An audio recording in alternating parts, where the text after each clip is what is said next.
আসসালামু আলাইকুম viewers, welcome to my new video. আজকে আমি আপনাদেরকে দেখাবো কি করে আমরা একটি প্রেজেন্টেশন ফাইল ক্রিয়েট করতে পারবো। আজকে আমি আপনাদেরকে বেসিক প্রেজেন্টেশন ফাইল ক্রিয়েট করে দেখাবো। তো প্রথমে আমরা এখান থেকে ফাইল থেকে ব্ল্যাঙ্ক প্রেজেন্টেশনে চলে আসলাম।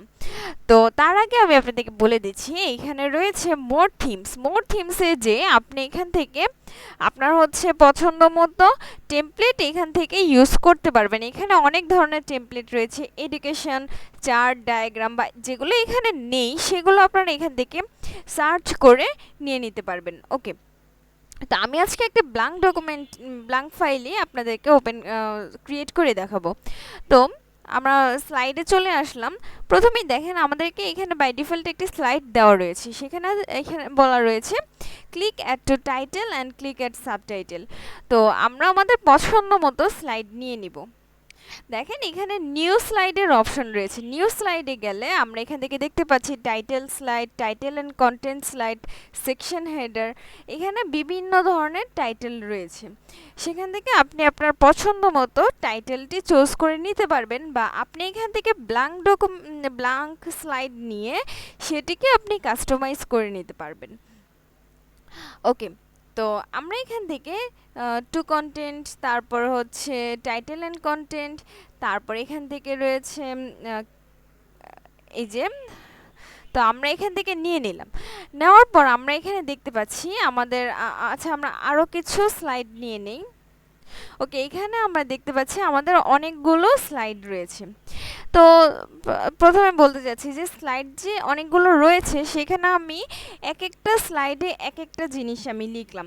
সাপোজ আমি একটা টপিক নিয়ে স্লাইড বানালাম, সেখানে হচ্ছে আমার ফার্স্ট 3টা পেজ হচ্ছে ইন্ট্রোডাকশন, তারপর আপনার এখানে 3টার পরে বাকি 4টা পেজ হচ্ছে আমার বডিতে, তারপর আমার বাকি যে 2টা পেজ রইলো সেগুলো আমি কনক্লুশনের জন্য ইউজ করলাম। তো এরকমভাবে আমরা কি করতে পারি, তো এটাকে হচ্ছে আমরা সেকশন করে দিতে পারি। তো আমরা চলে যাই অ্যাড সেকশন। অ্যাড সেকশনে যখন আমরা ক্লিক করব, দেখেন এখানে আমার সেকশনের কি নেম দিব সেটি চলে আসলো। তো আমি এখান থেকে দিয়ে দিচ্ছি ইন্ট্রোডাকশন। ওকে, তো আমি এখান থেকে ইন্ট্রোডাকশন দিয়ে দিচ্ছি। দেখেন ইন্ট্রোডাকশন দেওয়ার পর এখানে কিন্তু আমার সবগুলো ইন্ট্রোডাকশনের আন্ডারে চলে আসলো।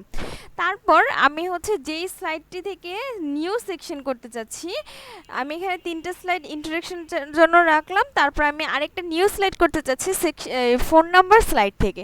তো সেখানে আসার পর আমি আবারও সেকশনে ক্লিক করে অ্যাড সেকশনে দিয়ে দেব। তারপর দেখেন আমার এই 3টা স্লাইড কিন্তু আলাদা হয়ে গেল, আর অ্যাড 4 নম্বরে থেকে আমার নতুন সেকশন শুরু হয়ে গেল। তো আমি এটা দিচ্ছি বডি। ওকে, তো আমি এটা দিয়ে রিনেম করে দিলাম। ওকে, আমি এখান থেকে রিনেম করার পর আপনারা একটু দেখেন এখানে হচ্ছে এখান থেকে আমরা হচ্ছে ইন্ট্রোডাকশন আর বডি এই 2টা সেকশন আমি আপাতত ওপেন করে নিলাম। করার পর আপনারা এখান থেকে দেখতে পাচ্ছেন যে সেকশনে আরও কী কী অপশন রয়েছে। রিনেম সেকশন করতে পারবো। আমি যেই সেকশনটি রিনেম করতে চাচ্ছি সেই সেকশনটি সিলেক্ট করে রিনেমে ক্লিক করে দিলেই দেখেন এখন কিন্তু বডিতে সিলেক্ট করা আছে অলরেডি। তো আমি যখনই এটা রিনেম দিলাম তখন এটা আবার রিনেমের পপ আপটি চলে আসলো। তো তারপর রয়েছে রিমুভ সেকশন। আমি যদি এখান থেকে রিমুভ সেকশনে ক্লিক করে দেই, দেখবেন যে এই সেকশনগুলো আর থাকবে না। তারপর আপনারা, তার আগে আমি আপনাদেরকে দেখাচ্ছি, এই যে দেখেন এখান থেকে collapse all and expand all রয়েছে। তা আমি যদি দেখেন কোলাপস করার পর আমার এখানে কি হলো, এই যে ইন্ট্রোডাকশন পার্টে যেই আমার জাস্ট টাইটেলগুলো এখানে রইলো, কিন্তু ইন্ট্রোডাকশন পার্টের ভিতরে আমার যে 3টা, আমি যখন এখানে ক্লিক করব তখনই আমি এটা দেখতে পারবো। তারপর দেখেন এখান থেকে যদি আমি এক্সপান্ড করে দিই তাহলে এটা আবার এক্সপান্ড হয়ে গেল। এই ছিল আমাদের সেকশন পার্ট। তারপর দেখেন রিমুভ অল সেকশনে ক্লিক করলে আমাদের এই সেকশনগুলো সব রিমুভ হয়ে গেল। ওকে, আগের মতো চলে আসলো। ওকে, তারপর দেখেন এখান থেকে রয়েছে লেআউট। সাপোজ আমি এখন এই স্লাইডটি নিলাম কিন্তু আমি এটি চেঞ্জ করতে চাচ্ছি। হ্যাঁ, সাপোজ আমি এই সেকশনটি চেঞ্জ করতে চাই, আমি এখান থেকে লেআউটে আসার পর এখানে দেখেন লেখাই রয়েছে, সিলেক্ট করা রয়েছে যে আমরা পিকচার উইথ ক্যাপশন এই লেআউটটি ইউজ করতেছি। তা আমি এখান থেকে এটা চেঞ্জ করে টু কন্টেন্ট এই লেআউটটি ইউজ করলাম। ওকে, এটা আমার ইউজ হয়ে গেল। তারপর আমি যদি চাই রিসেট করতে, তাহলে রিসেট বাটনে ক্লিক করলে আমার এটা আগে ইয়েতে চলে যাবে। তো আমি এখান থেকে আর করলাম না। তো দেখেন এখানে চলে আসলো এটা। তারপর আমরা আবার স্লাইডে চলে যাই। স্লাইডে যাওয়ার পর এখানে দেখতে পাচ্ছেন টাইটেল রয়েছে। তো টাইটেলে আমি এখানে লিখে দিচ্ছি এস অফিস 2016। এটা আমার হচ্ছে টাইটেল, আর আমি হচ্ছে এখানে আরেকটি সাবটাইটেল লিখে দিচ্ছি। আপনারা আপনাদের পছন্দ মতো এখানে কাস্টমাইজ করে নিতে পারবেন। এই যে দেখেন আমাদের ফার্স্ট পেজটা রেডি। তারপরে এখানে দেখেন এখানে রয়েছে ক্লিক টু অ্যাড টাইটেল। তারপরে এই যে এখানে আপনারা টেক্সট অ্যাড করতে পারবেন, বা দেখেন এখানে কিন্তু কয়টা 1 2 3 4 5 6 7 8টা অপশন রয়েছে। এখানে আপনারা দেখেন প্রথমেই রয়েছে ইনসার্ট এ টেবিল। আপনারা এখান থেকে একটি টেবিল ইনসার্ট করতে পারবেন। কয়টা কলাম কয়টা রো এটা এখানে সিলেক্ট করে দিবেন, দেখবেন এখানে একটি টেবিল ইনসার্ট হয়ে যাবে। তারপর দেখেন এখানে রয়েছে ইনসার্ট চার্ট। যে এখানে চার্টের অপশন রয়েছে, আপনি এখানে হচ্ছে চার্ট ইউজ করতে পারবেন। তারপর দেখেন স্মার্টার গ্রাফিকের যেটা রয়েছে সেটি আপনি এখান থেকেই নিতে পারবেন।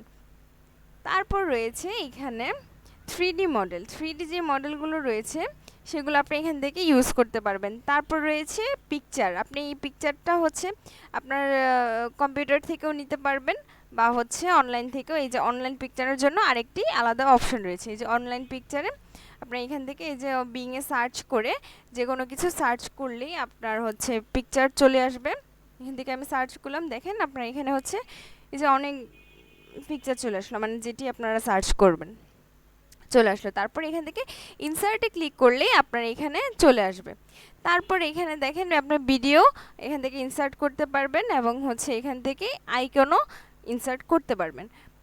ওকে, তো এইরকমভাবে আপনারা স্লাইডগুলোতে কাজ করতে পারবেন। তারপর আরেকটা জিনিস আমি আপনাদেরকে দেখাই, সেটি হচ্ছে এই যে দেখেন এখানে রয়েছে click to add title, click to text, তারপর হচ্ছে পিকচার।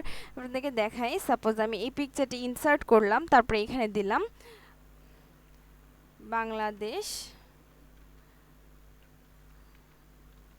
রেলওয়ে, এবং এইখানে দিলাম আমি